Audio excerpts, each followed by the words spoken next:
we're going to move on to, more importantly, how to sample well.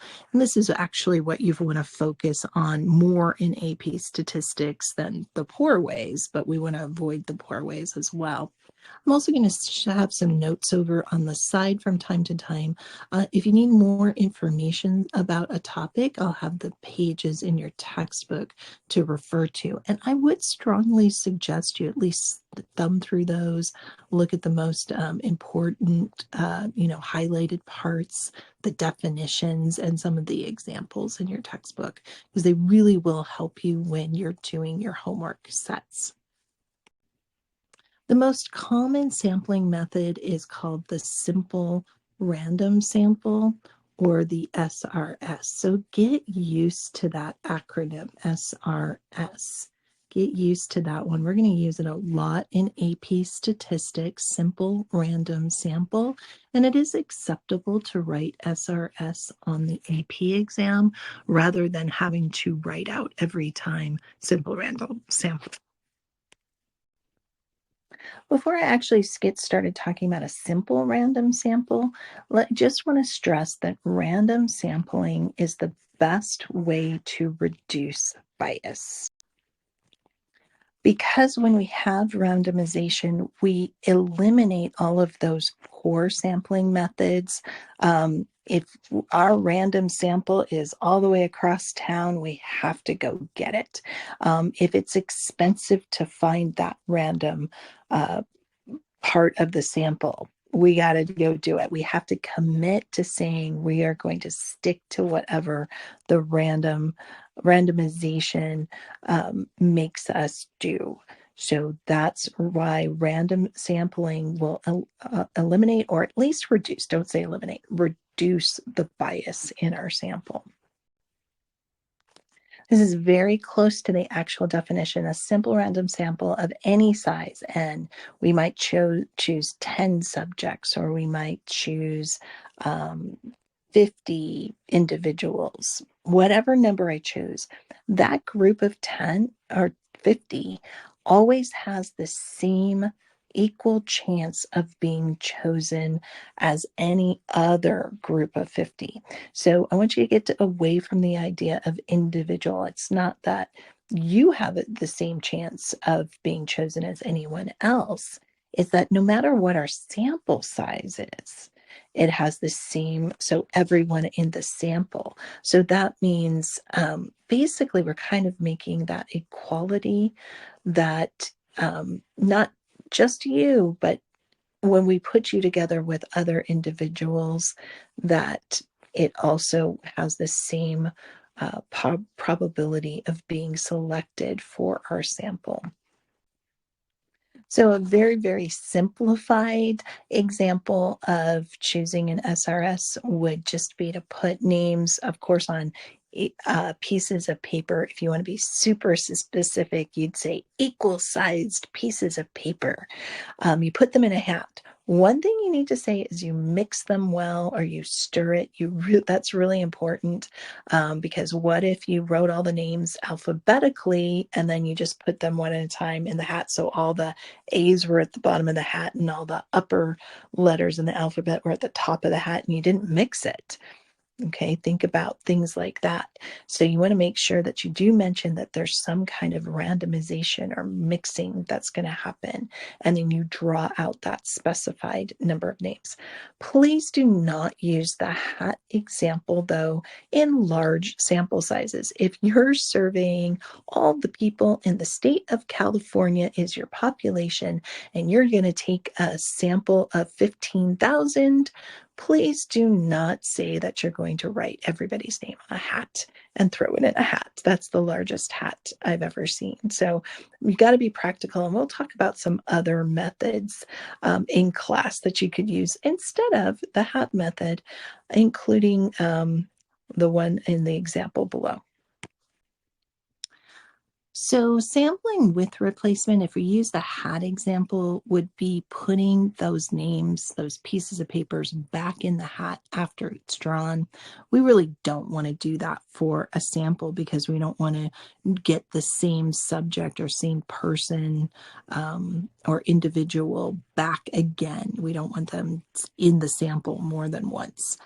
We only want to get their data one time. So if we were using some kind of table of random digits or other random number generator that we'll talk about in class, we can just skip any numbers that are repeated.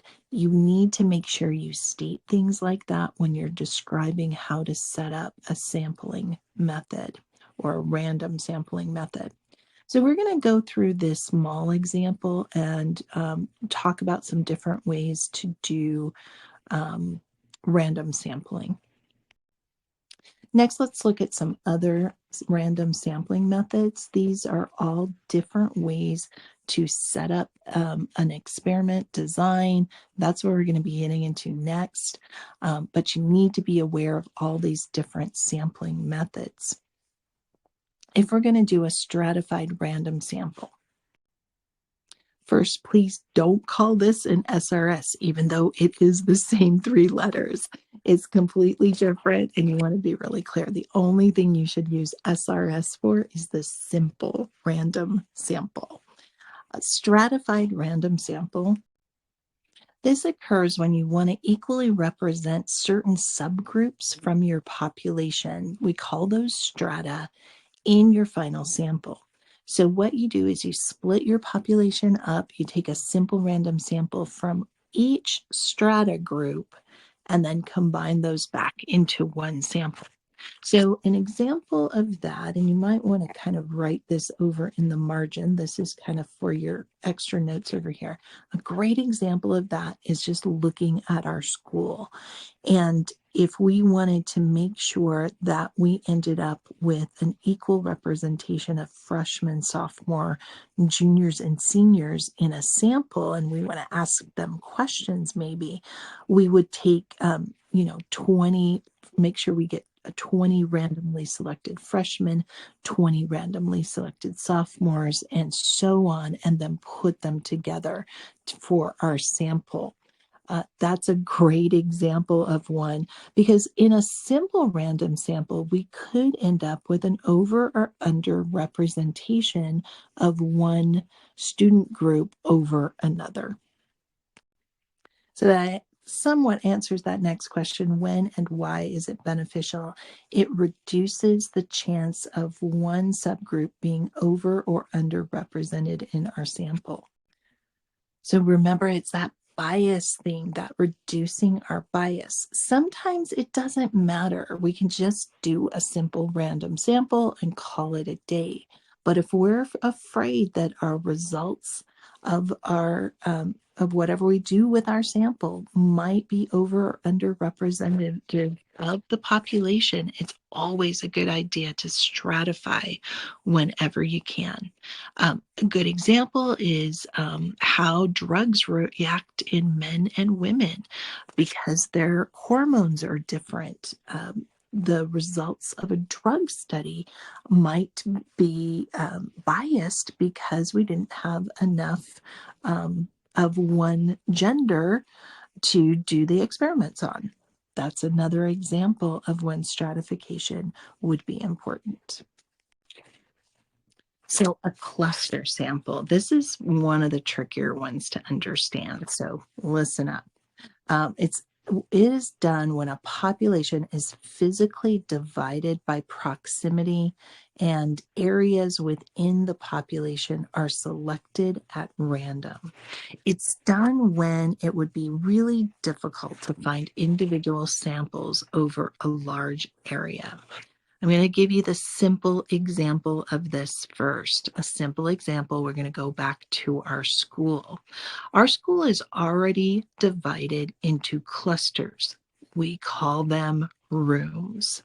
If we took a list of all the rooms being used in, let's say, third period, all the rooms being used in third period, And then we put the numbers in a hat, and we randomly selected 5 rooms. And then we went to those 5 rooms and asked students there questions or whatever we wanted to get from our samples.